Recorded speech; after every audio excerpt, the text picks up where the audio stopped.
হাসপাতালে ভ্যাকসিন সেন্টারে উপচে পড়া ভিড়। তাদের প্রায় সবাই নিতে এসেছেন র্যাবিক্স ভ্যাকসিন।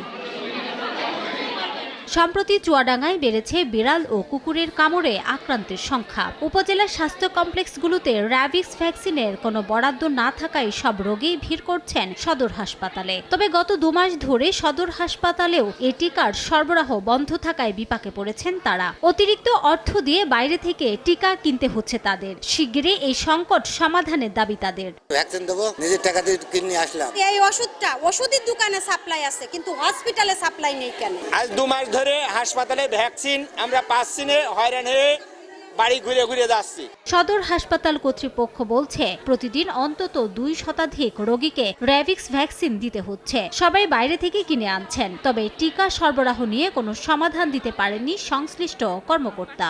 র্যাবিস ভ্যাকসিন এটা সাপ্লাই নেই ডিসেম্বর মাসের 21 তারিখ অর্থাৎ 2025 সাল থেকে এই পর্যন্ত নেই। এখনো কবে আসবে আমরা জানি না। আমরা প্রতিনিয়ত যোগাযোগ করছি এবং প্রতিনিয়ত চাহিদাপত্র পাঠাচ্ছি এবং সরকারের পক্ষ থেকে বলা হয়েছে যে এটা অতি দ্রুত আমাদের চাহিদা মোতাবেক দিতে পারবে। কর্তৃপক্ষের তথ্য মতে 2025 সালে চুয়াডাঙ্গা সদর হাসপাতাল থেকে বিনামূল্যে প্রায় 12,000 টিকা দেওয়া হয়েছে।